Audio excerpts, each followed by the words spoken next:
সর্বনাশ করে দিয়েছে, আমার সন্তান নিয়ে গেছে।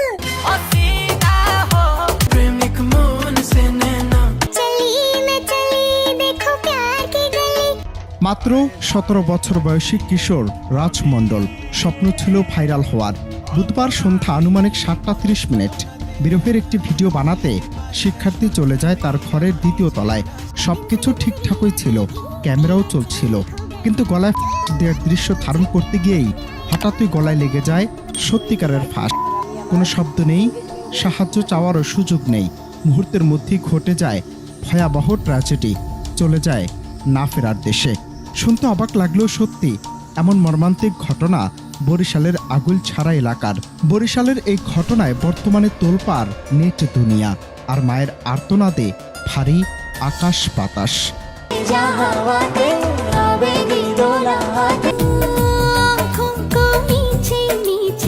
স্থানীয় সূত্র জানায়, বেখাই হালদার পাবলিক একাডেমির 10ম শ্রেণীর এই শিক্ষার্থী দীর্ঘদিন ধরে টিকটক দুনিয়ায় ভিডিও বানিয়ে আসছিল। তার প্রোফাইলে ছিল হাজার হাজার ফলোয়ার আর ভিউ। বুধবার দীর্ঘক্ষণ ঘর থেকে নিচে না নামায় তার ছোট বোন তাকে খুঁজতে গিয়ে দেখে ঝুলে থাকা নিথর দেহ। দ্রুত উদ্ধার করে উপজেলা স্বাস্থ্য কমপ্লেক্সে নিয়ে যাওয়া হলেও কর্তব্যরত চিকিৎসক তাকে মৃত ঘোষণা করেন। বিনোদনের ছলে শুরু হওয়া একটি ভিডিও যে তার এভাবে মৃত্যুর মহড়া হয়ে দাঁড়াবে তা কেউ কল্পনাও করতে পারেনি।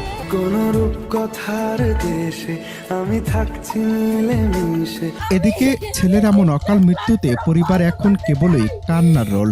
শোকার্ত মা ও দাদি কান্নায় ভেঙে পড়ে মরণঘাতী অ্যাপ টিকটক বন্ধের জন্য সরকারের কাছে জোরালো দাবি জানিয়েছেন।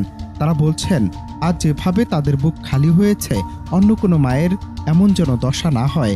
যদিও পুলিশ এ ঘটনায় একটি অপমৃত্যু মামলা দায়ের করেছে এবং বৃহস্পতিবার লাশ পরিবারের কাছে হস্তান্তর করেছে, তবে ক্যামেরার সামনে আনুষ্ঠানিক বক্তব্য দিতে অনীহা প্রকাশ করেছে পুলিশ। আমাদের এখানে একটা টিকটক করে এই ছেলে মারা গেছে, কাজেই এর পিছনে হয়তো বা কোনো ঘটনা নিহিত আছে। এই জন্য আমি জোর দাবি জানাই, যাতে ভবিষ্যতে এই টিকটক না হয়, সরকার এই ব্যাপারে হস্তক্ষেপ করে। আমরা চাই অবিলম্বে এই প্ল্যাটফর্ম বন্ধ করার জন্য সরকারের কাছে আমরা দাবি জানাই। সচেতন মহলের মতে, আকাশ সংস্কৃতির নেতিবাচক আসক্তি তরুণ প্রজন্মকে অন্ধকারের দিকে ঠেলে দিচ্ছে। একজন উদীয়মান কিশোরের জীবন এভাবে মাঝপথেই থমকে যাওয়ার এই ঘটনাটি আমাদের সমাজের জন্য একটি বড় সতর্কবার্তা। টিকটকের সস্তা জনপ্রিয়তার নেশা আর ঝুঁকিপূর্ণ ভিডিও বানানোর প্রবণতা যে কতটা ভয়ঙ্কর হতে পারে, রাজের মৃত্যু তার জ্বলন্ত প্রমাণ।